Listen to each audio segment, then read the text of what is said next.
লেখিকা কৃতি মুখার্জির বন্ধন। লেখিকা দিদির ফেসবুকে একটি পেজ আছে, মন কলমের আঙিনায়। আপনারা কিন্তু পেজটিকে ফলো করে দেবেন। তাহলে শুরু করা যাক আজকের গল্প। নির্মল চট্টরাজ আর বিনয় আচার্য মিরপুর গ্রামের বাসিন্দা। আর শুধু বাসিন্দাই বা বলছি কেন, একেবারে অভিন্ন হৃদয় বন্ধু দুজনে। বিনয়ের মা নেই, বাবার একটা ছোট মুদিখানার দোকান ছিল।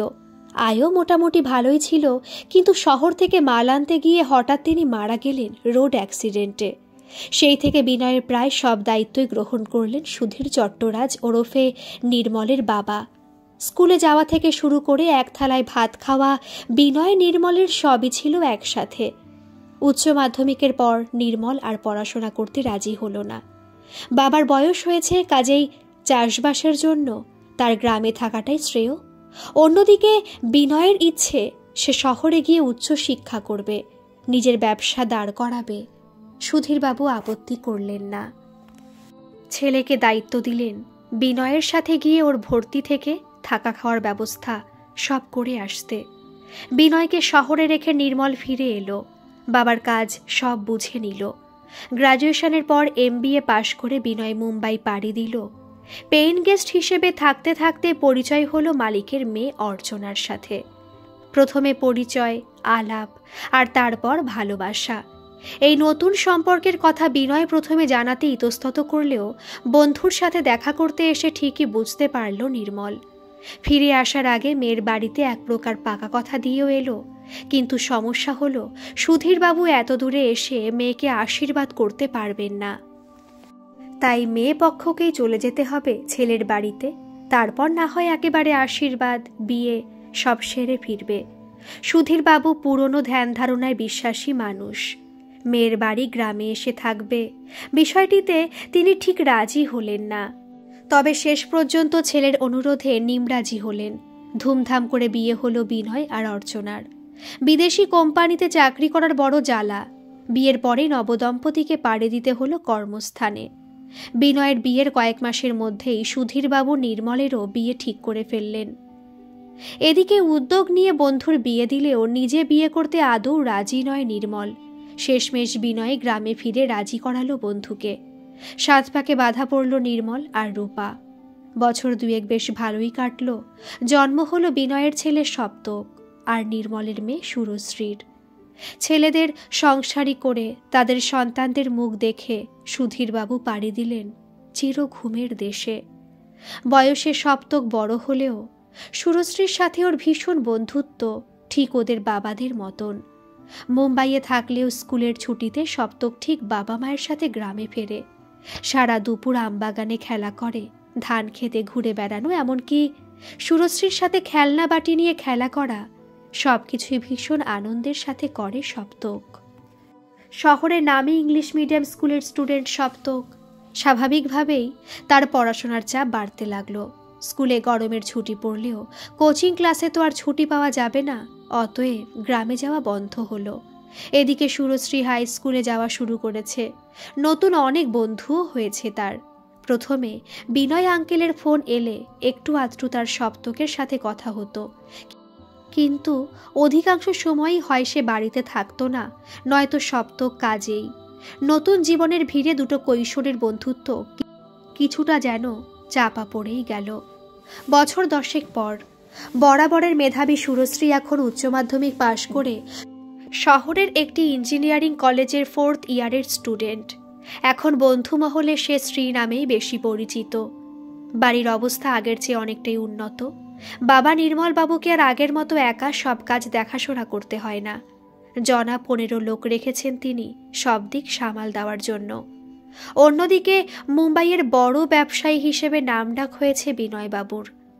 চাকরি ছেড়ে দিয়ে নিজের বিজনেস খোলার যে সিদ্ধান্ত তিনি নিয়েছিলেন, তাতে আজ বেশ সাকসেসফুল উনি। শুধু চিন্তা ছেলে সপ্তককে নিয়ে। নামি MBA কলেজে ভর্তি করেছিলেন ঠিকই, কিন্তু একাধিক বিষয়ে ফেল করে ছেলে আর কলেজমুখ হয়নি। সারাদিন ঘুরে বেড়ানো আর হইহুল্লোড়ে দিন কেটে যায় তার। একটাই শান্তি যে এখনও মেয়েদের অসম্মান করার মতো কোনো খারাপ কাজে নাম জড়ায়নি ছেলের। তবে ভবিষ্যতেও যে জড়াবে না তার গ্যারান্টি তিনি এখন আর পান না। কলেজ ক্যাম্পাসিং থেকে মুম্বাইয়ের একটা ভালো কোম্পানিতে চাকরি পেল সুরশ্রী। পরীক্ষা শেষে বাবা মায়ের পারমিশন নিতে বাড়ি ফিরল সে। নির্মলবাবু মেয়েকে অত দূরে ছাড়তে কোনোভাবেই রাজি নন। অচেনা শহর, তার ওপর একা বাড়ি ভাড়া নিয়ে থাকতে হবে। বিপদ আপদ যদি কিছু ঘটে যায় তখন কি করবেন, এসব ভেবেই তিনি আপত্তি করছেন বারে বারে। শেষে স্ত্রী রূপাদেবী বললেন, এত কষ্ট করে মেয়েটা পড়াশোনা করলো, এখন চাকরিটা ছেড়ে দেওয়া কি ঠিক হবে? তার চেয়ে তুমি ঠাকুরপোকে একটা ফোন করো না, যদি ওনার বাড়িতে কটা দিন মেয়েটা থাকতে পারে। স্ত্রীর কথা মোটামুটি পছন্দ হলো নির্মলবাবুর। ফোন করলেন বন্ধুকে। নির্মলবাবু বললেন, আমি নির্মল বলছিলাম রে, কেমন আছিস বন্ধু? বিনয়বাবু বললেন, নাম বলতে হবে না, ওটা ফোনে সেভই আছে। না, আসলে তুই তো গ্রামে আসা এক প্রকার বন্ধই করে দিলি, তাই ভাবলাম যদি ভুলে গিয়ে থাকিস। বিনয়বাবু বললেন, এমন করে বলিস না বন্ধু, আমি ব্যবসার কাজে এত জড়িয়ে গেছি যে কি বলবো, তার উপর ছেলেটাকে নিয়েও যন্ত্রণা ভোগ করছি। কেন রে, সপ্তক আবার কি করলো? কিছু করে না, ওটাই তো প্রবলেম। সারাদিন খালি বন্ধু বান্ধব আর পার্টি নিয়ে পড়ে আছে। কিছু বলার উপায় নেই, কোনো কথাও শোনে না। যাই হোক, আমার কথা বাদ দে, তোর খবর বল। নির্মলবাবু বললেন, আমরা ভালোই আছি, তবে ইদানিং একটা সমস্যায় পড়েছি। বিনয়বাবু বললেন, কি হয়েছে, সিরিয়াস কিছু নাকি? বাড়িতে সবাই ভালো তো? নির্মলবাবু বললেন, হ্যাঁ হ্যাঁ, বাড়িতে সব ভালো। আসলে শ্রী একটা চাকরি পেয়েছে।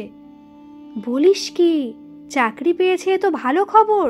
সমস্যা বলছিস কেন? না, আসলে চাকরিটাও মুম্বাইতে পেয়েছে। এদিকে কাজ ছেড়ে আমি তো আর ওর সাথে ওখানে গিয়ে থাকতে পারবো না। তাই বলছি, যদি তোর বাড়িতে শ্রী কটা দিন থাকতে পারতো। এভাবে বলিস না নির্মল, কাকাবাবু মাথার উপর না থাকলে আজ আমি কোথায় থাকতাম কে জানে। তার নাতনিকে আমার বাড়িতে রাখবো, এ যে আমার সৌভাগ্য। আর হ্যাঁ, কটা দিন নয়, শ্রী দরকার পড়লে সারা জীবন আমার বাড়িতে থাকতে পারে, বুঝলি? বেশ, তবে ওই কথাই রইল, শ্রী তোর ওখানেই থাকবে। সামনের সপ্তাহে ওকে পাঠিয়ে দিচ্ছি।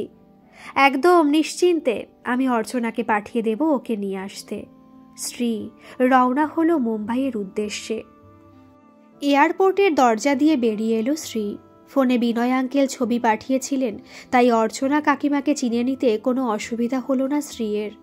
পায়ে হাত দিয়ে প্রণাম করতে কাকিমা বলে উঠলেন, এই শ্রী, কি করছিস কি? আমাকে প্রণাম করতে হবে না, ওঠ বলছি।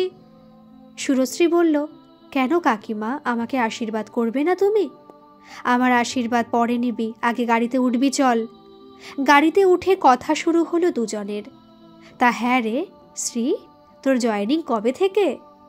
এখন কটা দিন দেরি আছে কাকিমা, আমি আগেই চলে এলাম বলতে পারো। বেশ করেছিস, এটাও তোরই বাড়ি।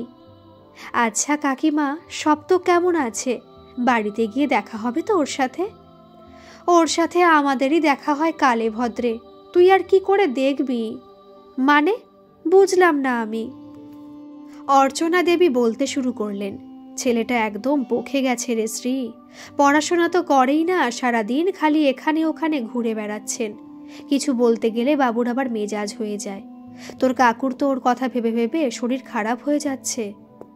একটা লম্বা নিঃশ্বাস ছেড়ে শ্রী বলে উঠল, রিল্যাক্স কাকিমা, আমি এসে গেছি, দেখো এবার ওকে কেমন সোজা করে দিই। অর্চনা দেবী হাসতে হাসতে বললেন, চেষ্টা করে দেখ, আমি মা হয়ে তো পারলাম না। চল, এসে গেছি আমরা। বাড়িতে এসে ফ্রেশ হবার পর কফি, স্ন্যাক্স আর কাকিমার সাথে সন্ধ্যের আড্ডাটা বেশ ভালোই জমল সুরশ্রীর। বিনয় কাকু নেই, ব্যবসার কাজে চেন্নাই গেছেন।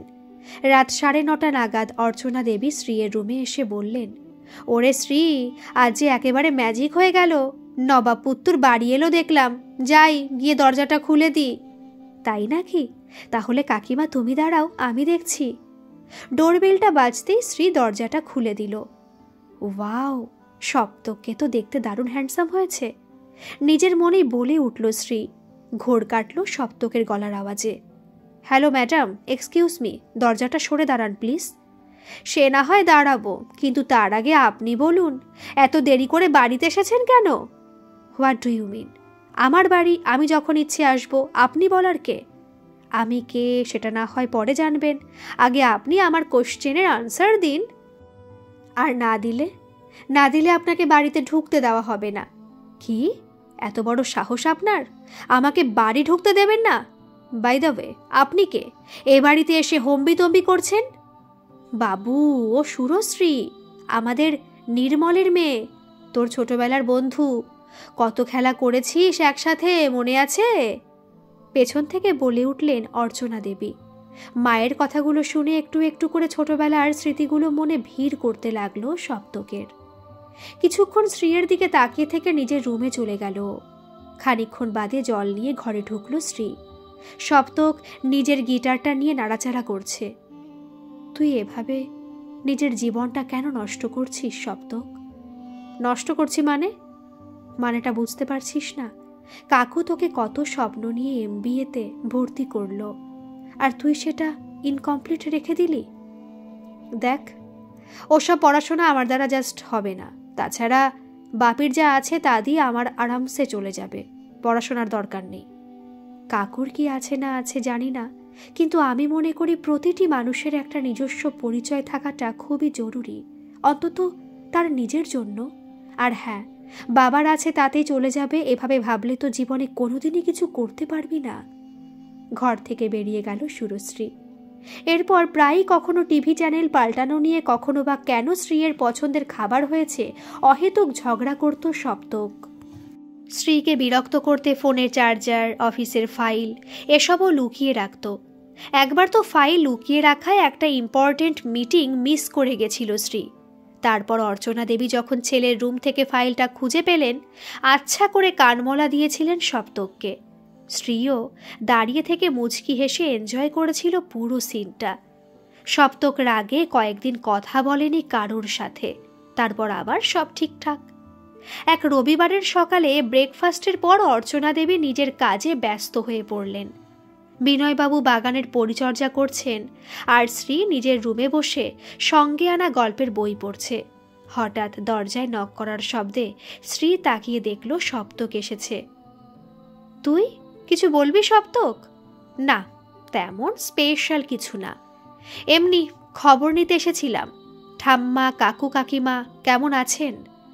বাবা, তোর ওদের কথা মনে আছে? I am surprised. অবাক হওয়ার কি আছে? দেখ, আমি গ্রামে যেতে নাই পারি, তাই বলে কি সবাইকে ভুলে যাব?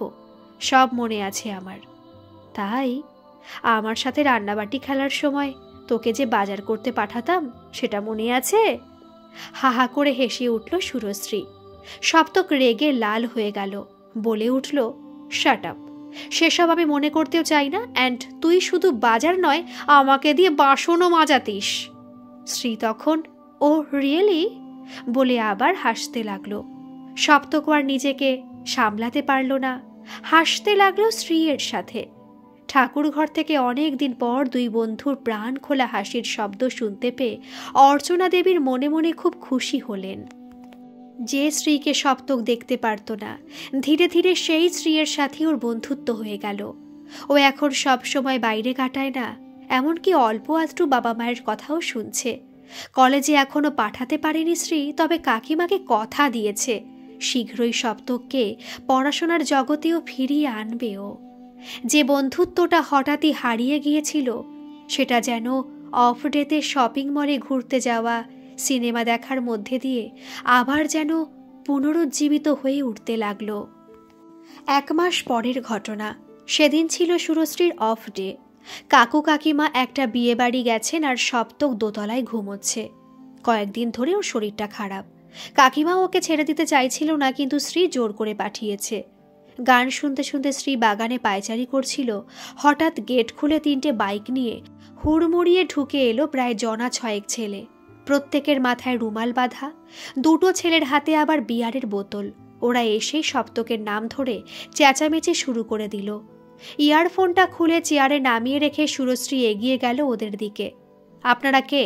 সপ্তককে এভাবে ডাকছেন কেন? একটা ছেলে সামনে এগিয়ে এসে বলল, আমরা সপ্তকের ফ্রেন্ডস, যান ওকে গিয়ে ডেকে দিন। সিটি ক্লাবে আজ আমাদের পার্টি আছে।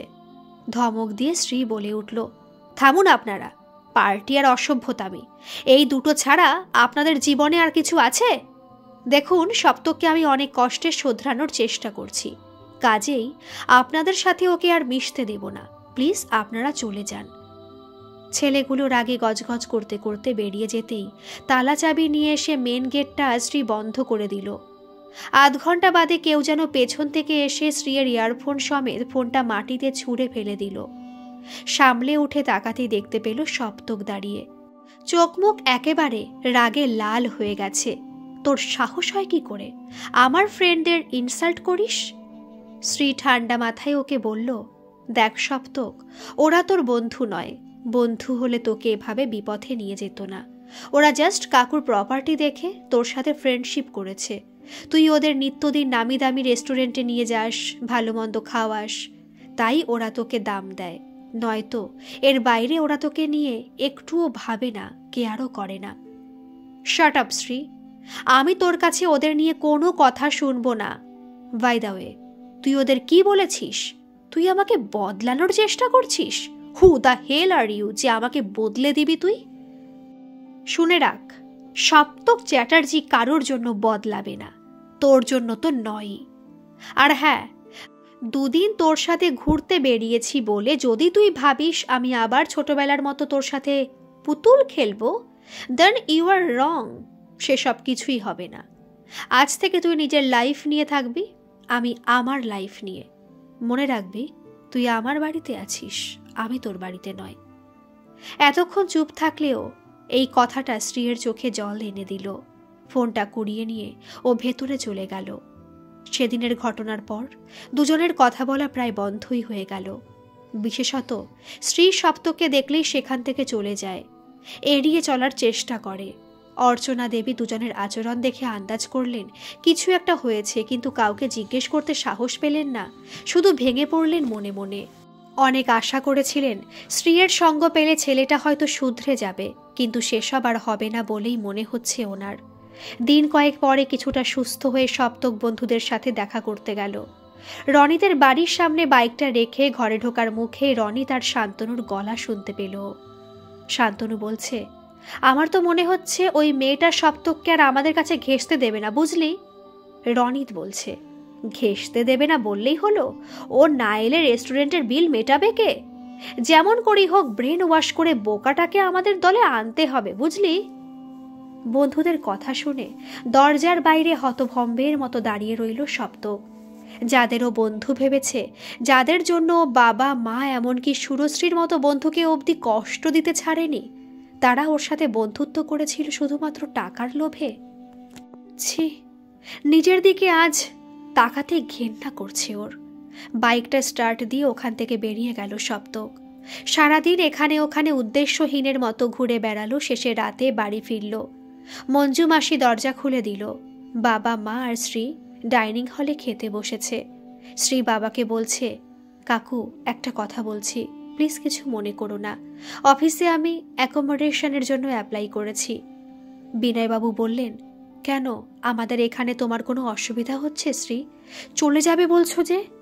না কাকু, আসলে অফিস কলিগরা কাছাকাছি থাকলে অফিস আওয়ার্সের পর প্রজেক্টগুলো নিয়ে আলোচনা করতে সুবিধে হয়, তাই আর কি। সব বুঝতে পারছে সপ্তক। এটা শ্রী কেন করলো? ওই যে সেদিনও বলেছিল আমাদের বাড়িতে থাকছে, তাই শ্রী চলে যেতে চায় এখান থেকে। বাবা মায়ের সামনে না গিয়ে শটার নিজের রুমে চলে গেল সপ্তক। নিজের রুমের ব্যালকনিতে রেলিংয়ের দিকে মুখ করে ঝুঁকে দাঁড়িয়ে আছে সপ্তক। শ্রী এসে পেছনে দাঁড়ালো। তোর বাড়ি থেকে চলে যাচ্ছি, আশা করি আর রাগ করে থাকবি না আমার ওপর। সপ্তক পেছন ফিরে শ্রীয়ের হাতটা ধরে বলতে লাগলো, প্লিজ তুই চলে যাস না শ্রী, আমাকে ক্ষমা করে দে প্লিজ। কেন রে, কি হলো? এই তো সেদিন কত রাগারাগি করলি তোর বাড়িতে থাকছি বলে। আমি ভুল ছিলাম রে, একেবারে ভুল ছিলাম। তুই ঠিক বলেছিলি ওরা আমার সাথে জাস্ট টাকার জন্য ফ্রেন্ডশিপ করেছিল। আর সকালে আমি নিজের কানে রনিত আর শান্তনুর কথা শুনে এসেছি, ওরা আমাকে চিট করেছে, জাস্ট ইউজ করেছে। কিছুটা থেমে সপ্তক আবার বলতে শুরু করলো, শ্রী তুই যা বলবি আমি তাই করব, দরকার হলে আবার কলেজ জয়েন করব, মা বাবার সব কথাও শুনবো, কিন্তু তুই প্রমিস কর আমাকে ছেড়ে এখান থেকে যাবি না। তুই আমার সত্যিকারের বন্ধু, যাকে বলে একদম রিয়েল ফ্রেন্ড। ওকে ফাইন, তাহলে তোকে MBA কমপ্লিট করে কাকুর পাশে দাঁড়াতে হবে। নিজেকে প্রতিষ্ঠিত করতে হবে। বল রাজি? রাজি, পাক্কা রাজি। সেই প্রথম সপ্তকের মনে স্ত্রীর জন্য একটা ভালো লাগা তৈরি হলো। প্রতিদিন নানা ঘটনার মধ্যে দিয়ে স্ত্রীকেও নতুনভাবে চিনতে লাগলো। এখন সিনেমা হলে পাশাপাশি বসে মুভি দেখার সময় স্ত্রী সপ্তকের হাত ধরলে ওর মনে একটা অদ্ভুত শিহরণ সৃষ্টি হয়। ছাদের মধ্যে স্ত্রীকে বৃষ্টিতে ভিজতে দেখলে হাঁ করে তাকিয়ে থাকেও না। সেই চাহনিতে কোনো কুকামনা নেই, বরং লুকিয়ে আছে এক পবিত্র ভালোবাসার ছোঁয়া। সপ্তক বুঝতে পারল স্ত্রীকেও ভালোবেসে ফেলেছে। ঠিক করলো সামনের ভ্যালেন্টাইন্স ডেতেই মনের কথা খুলে বলবে স্ত্রীকে। ভ্যালেন্টাইন্স ডের দিন একটা গোলাপের তোড়া আর অনেক রকম চকলেট নিয়ে বাড়ি ফিরল সপ্তক। এসে শটান চলে গেল স্ত্রীর রুমে। স্ত্রী স্টাডি টেবিলে মাথা নিচু করে বসে আছে। সপ্তক ওর কাছে গিয়ে বলল, স্ত্রী, তোকে কিছু বলার আছে। স্ত্রী মাথা তুলে ওর দিকে তাকিয়ে বলল, কিন্তু তার আগে আমি তোকে কিছু বলতে চাই সপ্তক। সপ্তক ফুল আর চকলেটটা হাতের পেছনে লুকিয়ে রেখে বলল, হ্যাঁ বল না। আমাকে এবার এ বাড়ি ছেড়ে যেতে হবে রে। কেন, কি হয়েছে? সপ্তক, আমি মনোজকে ভালোবাসি। ও কলকাতার ছেলে, তবে নেক্সট ইয়ার ফুল ফ্যামিলি মুম্বাইতে সেটেলড করবে। আমি বাড়িতে এখন ওর ব্যাপারে কিছু বলিনি, এমনকি বন্ধুরাও কেউ জানে না। আসলে আমি ভেবেছিলাম কয়েকদিন পরে সবাইকে বলবো, কিন্তু ও বলছে এখনই জানাতে, তাই তোকে বললাম। শ্রী সপ্তককে আবার বলল, যদি আমাকে সত্যি বন্ধু ভাবিস তাহলে বাড়িতে রাজি করানোর ব্যাপারে তোকেই আমাকে হেল্প করতে হবে। কিরে, করবি তো? সপ্তক নিজেকে সামলে স্থির গলায় বলল, করব। শ্রী বলল, ওকে, থ্যাংক ইউ সো মাচ। একটা বড় টেনশন কমে গেল আমার। বাই দ্য ওয়ে, তুই কি বলতে চাইছিলি বল এবার। আমি কিছু বলতে চাইনি রে, আজ ভ্যালেন্টাইন্স ডে, তাই তোর জন্য এই ফুল আর চকলেট নিয়ে এসেছিলাম। শ্রী জিনিসগুলো হাতে নিয়ে বলল, ও মাই গড, থ্যাঙ্কস সপ্তক। আমি ভীষণ লাকি যে তোর মতন একজন বন্ধু পেয়েছি। লাভ ইউ রে। সপ্তক কোনো উত্তর না দিয়ে স্ত্রীর রুম থেকে নিজের ঘরে চলে এসে হাউ হাউ করে কাঁদতে লাগলো। নিজের মনে বলতে লাগলো, যখন থাকবিই না তখন কয়েকদিনের জন্য আমাকে বদলাতে কেন এলি শ্রী? তোকে যে আমি ভালোবেসে ফেলেছি।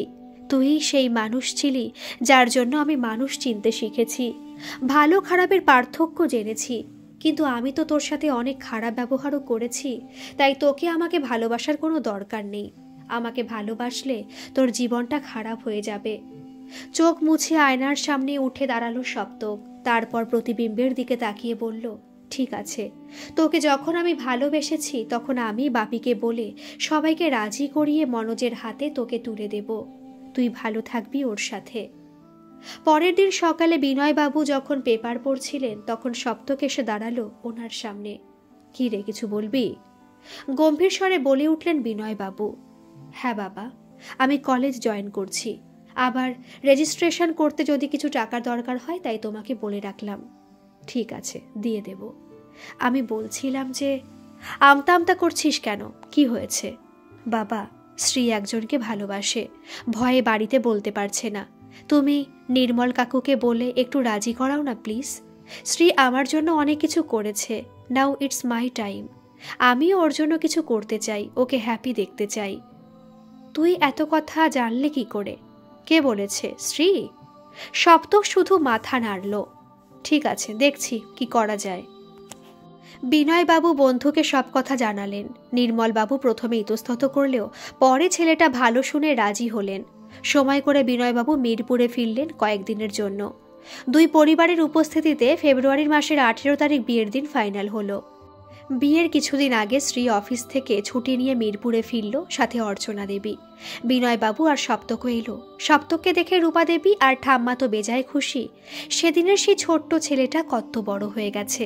দেখতে দেখতে বিয়ের দিন চলে এলো। সারা বাড়ি আলো রোশনাইয়ে সেজে উঠেছে।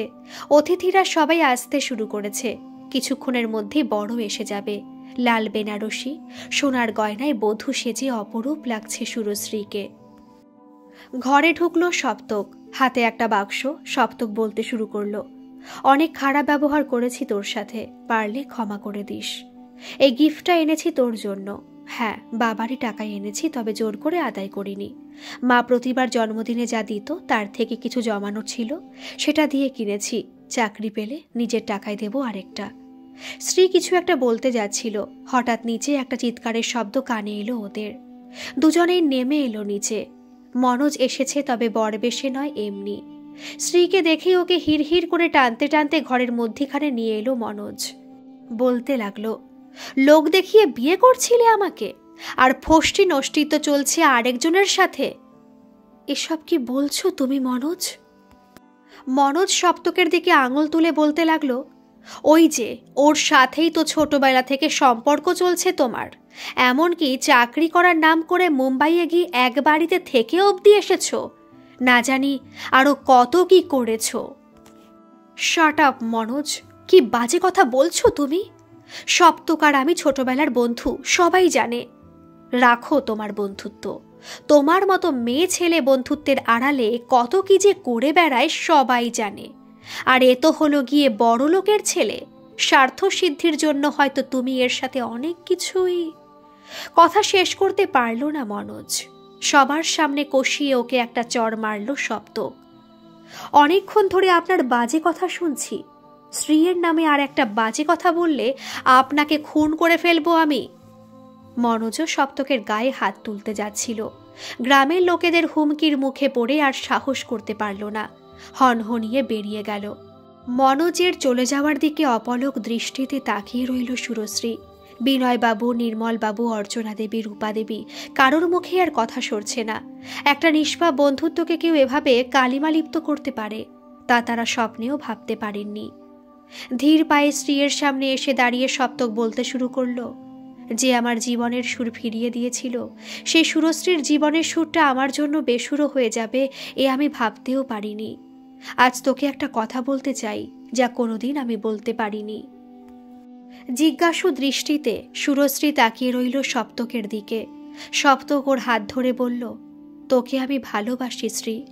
ভ্যালেন্টাইন্স ডের দিন এই কথাটা বলতেই তোর কাছে এসেছিলাম, কিন্তু তুই সেদিন আমাকে মনোজের কথা বললি। সবকিছু শোনার পর আমারও মনে হয়েছিল মনোজই তোর যোগ্য পাত্র।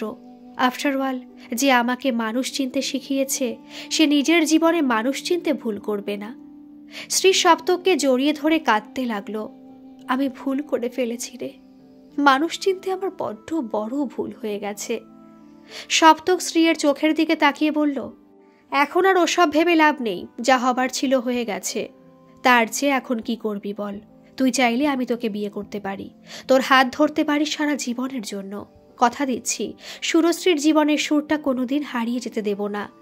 শ্রী আর কোনো কথা বলতে পারল না, শুধু মাথা নেড়ে সম্মতি জানালো। নির্মল বাবুর সামনে এসে সপ্তক বলল, সুরশ্রীর হাতটা আমি ধরতে চাই কাকু, আপনার আপত্তি নেই তো? নির্মল বাবু বললেন, না বাবা, তোমার মতো ছেলে আমি হাজার খুঁজলেও যে পেতাম না, তা তুমি আজ প্রমাণ করে দিয়েছ। তুমি শুধু আজ আমার স্ত্রীকে লগ্নভ্রষ্টা হওয়ার থেকে বাঁচালে না, আমাদের সম্মানও বাঁচালে। আমি বলছি, তুমি স্ত্রীকে বিয়ে করো, ও তোমার সাথে সুখী হবে। ছাদনাতলায় বিয়ে শুরু হলো। ছোটবেলার দুজন বন্ধু বাধা পড়ল জীবন সুরের বন্ধনে। বিনয়বাবু আর অর্চনা দেবীও আজ ছেলের সিদ্ধান্তে বেজায় খুশি, তবে সবচাইতে বেশি খুশি বিনয়বাবু, কারণ ওনার হাজার ভুল করা ছেলেটা আজ সঠিক সময়ে জীবনে সঠিক মানুষ বেছে নেবার সিদ্ধান্তটা নিতে পেরেছে। এক বাবার মন থেকে মেয়েদের অসম্মান করার ভয়টা চিরতরে মুছে দিতে পেরেছে, তাই না? আপনারা কি বলেন? গল্পটি কেমন লাগলো অবশ্যই কিন্তু কমেন্ট করে জানাবেন। আর যারা এখনো সাবস্ক্রাইব করেননি, তারা একটা সাবস্ক্রাইব করে আমার এই ছোট্ট পরিবারের সাথে যুক্ত হয়ে যাবেন। ভালো থাকবেন, সুস্থ থাকবেন। আবার আসবো এরকম কোনো গল্প নিয়ে। ধন্যবাদ।